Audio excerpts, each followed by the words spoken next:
Bismillahirrahmanirrahim. Alhamdulillahirabbil alamin. Allahumma shalli ala sayyidina Muhammad wa alihi thahirin. Assalamualaikum ayuhan nabiyyu wa rahmatullahi wa barakatuh. Assalamu alayna wa ala ibadillahi shalihin. Assalamualaikum warahmatullahi wabarakatuh.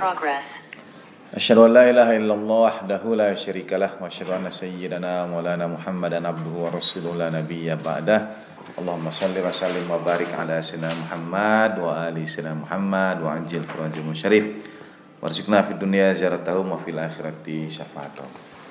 Ibu dan bapak rahimakumullah, terkhusus yang insyaallah akan berangkat ke tanah suci pada tahun ini,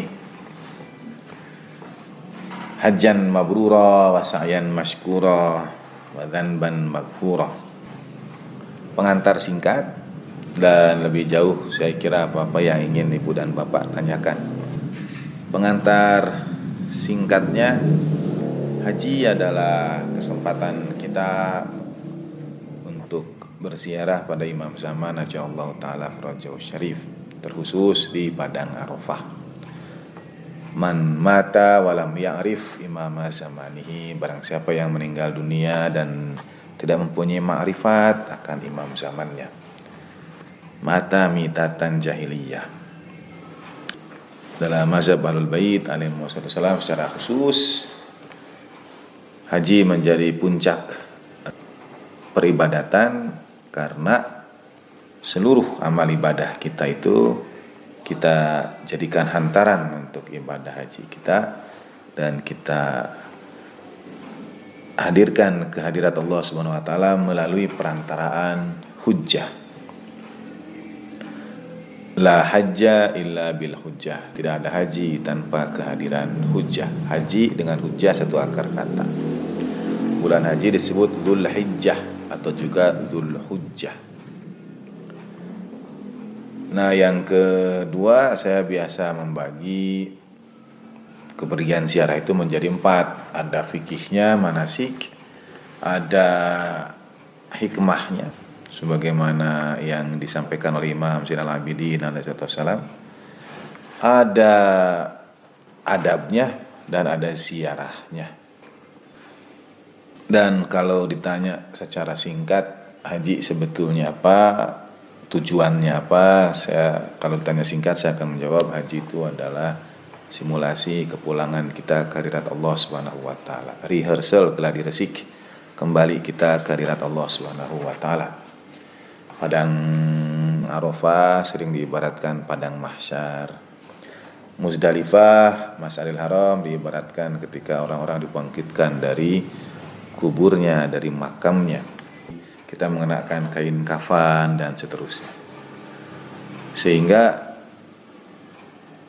sederhananya segala yang apa yang akan kita rasakan dalam perjalanan kembali kita ke hadirat Allah taala, itulah yang akan kita lakukan dalam ibadah haji. Misalnya, sedapat mungkin memutuskan segala perkara keduniawian, sedapat mungkin.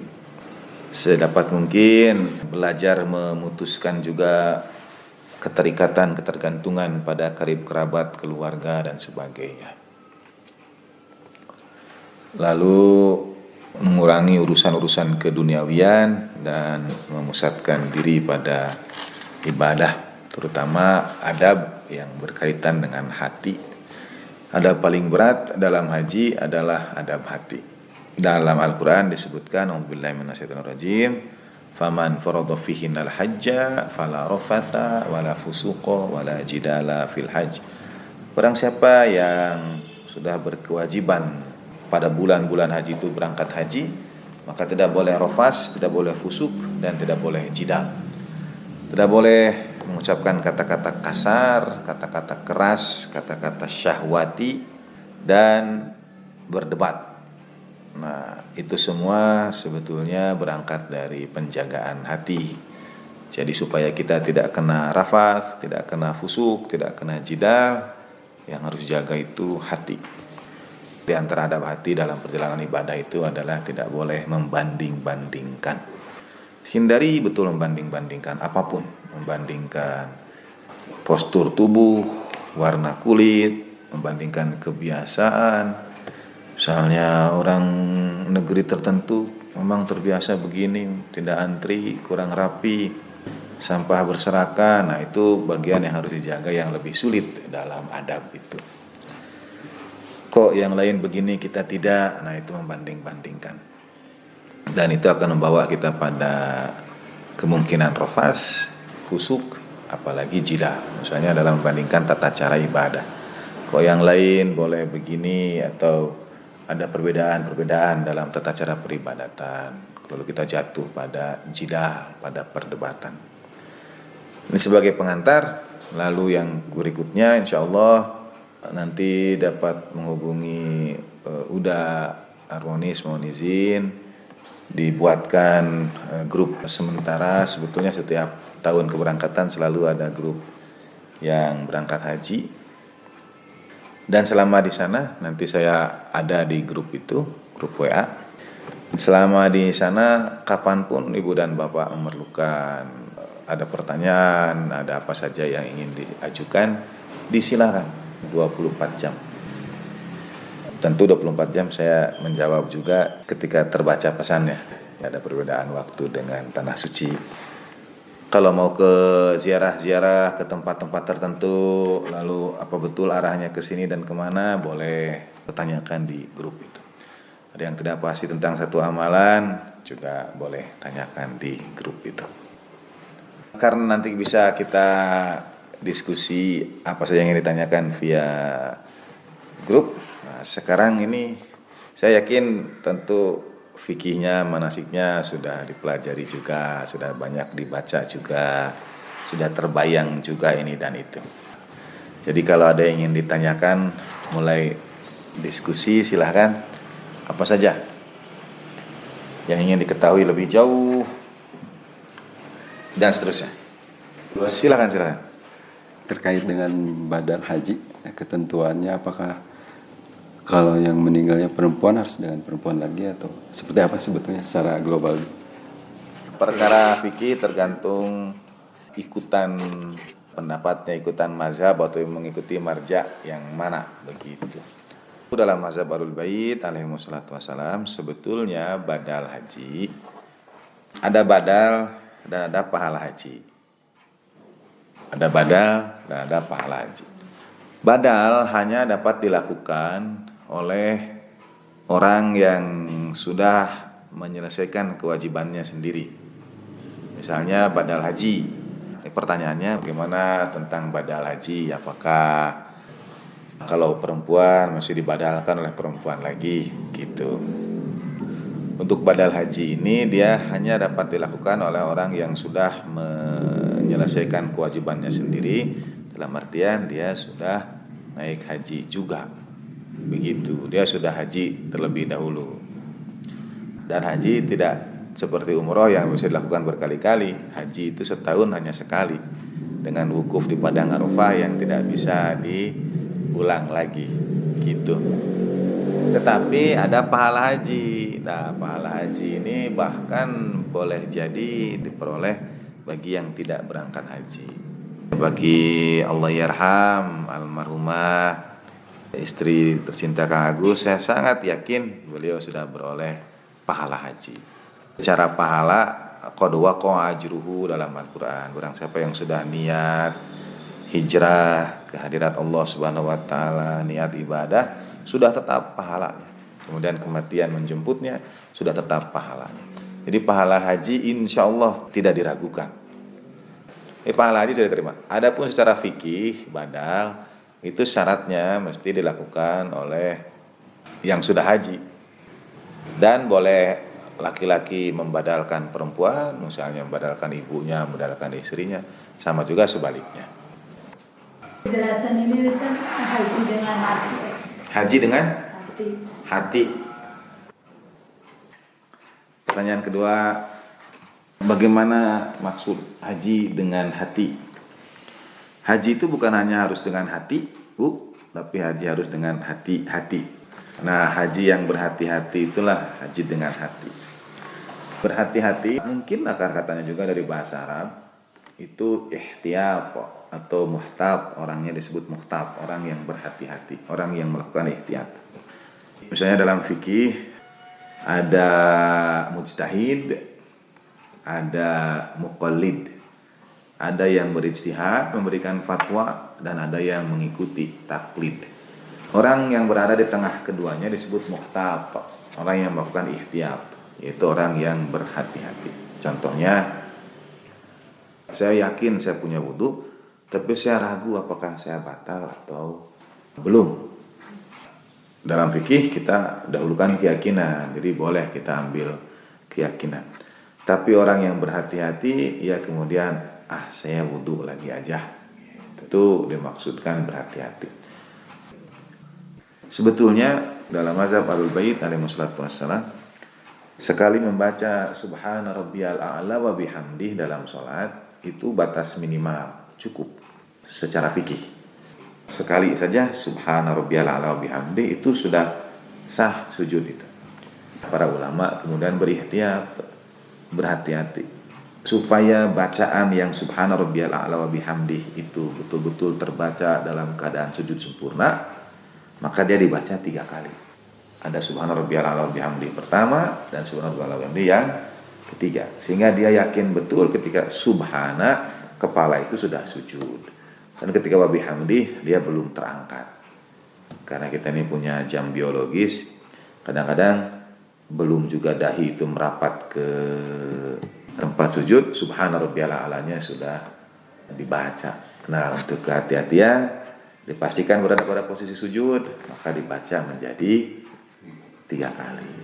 Gitu. Itu yang dimaksudkan dengan kehati-hatian. Karena berhaji dengan hati itu lawan terbesar adalah diri kita sendiri. Keraguan-raguan. Sak wasangka ini sudah benar atau belum ya? Saya lempar jumroh tadi kena atau tidak? Gitu. Harus dipastikan kena gitu. Bagaimana kalau lebih? Misalnya ibu lempar jumroh bawa batunya pas. Sebenarnya bawa batu lebih baik lebih. Dan begitu lempar, dalam fikihnya 7 lemparan yang yakin kena sebetulnya. Nah, kalau kita lempar aja tanpa lihat juga tidak apa-apa, asal yakin aja. Inti utama dalam setiap ibadah adalah keyakinan hati. Tapi kalau harus yakinnya itu dilihat dengan mata kepala sendiri, itu tadi kembali kepada hati kita masing-masing. Karena mungkin kita berdesak-desakan, mungkin di depan kita ada orang yang lebih tinggi dari kita dan lain sebagainya. Itu kan kembali kepada hati kita masing-masing. Tumaninahnya dalam fikih sih harus kena. Tapi kalau misalnya hanya 7 kali lempar, walaupun kena atau tidak jatuh di jalan, tapi hati dia tenang, tidak masalah. Gitu, hati dia tenang, tidak masalah. Yang kedua, berhaji dengan hati itu adalah melihat segala peristiwa di luar dari apa yang tampak terlihat adanya. Kalau kita tawaf, kita melihat bahwa di atas lantai pualam yang sama itu tawaf. Tidak ada nabi diutus kecuali tawaf di atasnya. Jadi kita itu berdiri di atas tapak injakan orang-orang soleh sepanjang sejarah begitu. Diupayakan menjaga kehati-hatian, apalagi dalam haji itu, terutama dalam ihram, betul-betul harus yakin. Paling berat sebetulnya larangan fikih itu ketika ihram, memastikan ihram kita bersih dari najis, tidak ada larangan yang kita langgar. Larangan-larangan manasik itu, larangan-larangan ihram sudah diberikan pada waktu manasik. Mungkin kita menggaruk atau apapun, itu biasanya saya menyarankan untuk kesempurnaan ibadah. Paling satu saat kalau sepulang dari tanah suci, kita niatkan satu dam atau satu sedekah sebagai kifarat atas pelanggaran yang tidak disengaja. Sebetulnya tidak dituntut, tapi untuk kehati-hatian, untuk kesempurnaan. Saya misalnya, menurut ibu dan bapak, saya wajib bayar dam atau tidak? Di Padang Arafah itu kan ada ya kayak selokan air lah, parit-parit. Waktu haji itu saya meloncati parit itu, dan di sana ada semak-semak belukar, mungkin berduri atau apa. Lalu semak itu, duri itu ngabared kalau kata orang Sunda. Dia luka tapi tidak berdarah, tergores, merah tapi tidak berdarah. Sementara larangan ihramnya itu mengeluarkan darah dengan sengaja lagi. Saya bayar dam atau tidak? Mestinya tidak, tapi hati saya tidak tenang. Jadi untuk kehati-hatian pulang ya saya niatkan saja begitu. Walakin lihat ma'inna qalbi. Walaupun sebetulnya boleh-boleh saja. Nah hati kita itu kan berbolak-balik. Jadi kadang-kadang kita ini sudah pas atau belum, banyak hal. Misalnya ya dalam mazhab Ahlul Bait alaihi wasallam di antara larangan ihram adalah bercermin bagi laki-laki. Bercermin tidak boleh bagi laki dan perempuan, tidak boleh. Mengapa? Karena ihram itu sebetulnya kita ini pakai kain kafan simulasi kematian tadi, dan kita hadir kepada Allah Ta'ala itu dengan keadaan apa adanya. Rambut kusut masih berdebu, kulit yang mengering. Memang begitu dalam hadis-hadis haji. Orang datang pada haji itu, pada Tuhan di Arafah itu dengan apa adanya. Kita itu tidak dianjurkan untuk, bahkan dilarang bersolek. Saya sering menyebutnya mematut diri. Tidak boleh mematut diri. Kita harus datang apa adanya. Karena bersolek mematut diri itu menyuburkan keakuan. Kita bercermin, merapikan rambut gitu. Merapikannya boleh, bercerminnya yang tidak. Karena itu wangian tidak boleh. Pakai ini dan itu tidak boleh karena hubungannya dengan mematut diri. Kadang-kadang sulit di lift di tanah suci itu cermin semua ya. Jadi kalau di lift nanti udah ketemu sama orang yang tunduk saja pandangannya ke bawah, nah itu besar kemungkinan juga tidak mau melihat cermin. Tapi kan itu bercermin. Tapi kalau tidak sengaja, misalnya ini saya kemarin umroh, itu saya karena bimbing duduk di kursi depan. Duduk di kursi depan itu saya berpaling ke kanan saja sedikit, kelihatan itu spion. Dan di spion mobil ada saya. Karena itu tidak sengaja, itu bukan bercermin, karena itu ketidaksengajaan misal. Nah, untuk kehati-hatian ya digabungkan saja semua. Mau kita menebusnya sepulang haji untuk menyempurnakan. Ibaratnya seperti kalau orang puasa bulan Ramadan lalu ia sambungkan dengan puasa Syawal. Itu tidak wajib, tapi menyempurnakan. Analoginya mungkin seperti itu. Nah yang kedua, makna haji dengan hati adalah dengan melihat segala sesuatu di luar apa yang seharusnya. Lempar jumroh kita bukan hanya lempar batu. Lempar jumroh kita ini mengikuti sejarah Nabiullah Ibrahim alaihissalam. Jalan kaki kita itu napak tilasi Sayyidatina Hajar salamullah alaiha. Dan bahwa rumah Tuhan ini adalah rumah yang sama yang baginda Nabi SAW berdoa pada bergantung di tirai Ka'bah dan seterusnya, menghubungkan dengan orang-orang soleh sepanjang sejarah.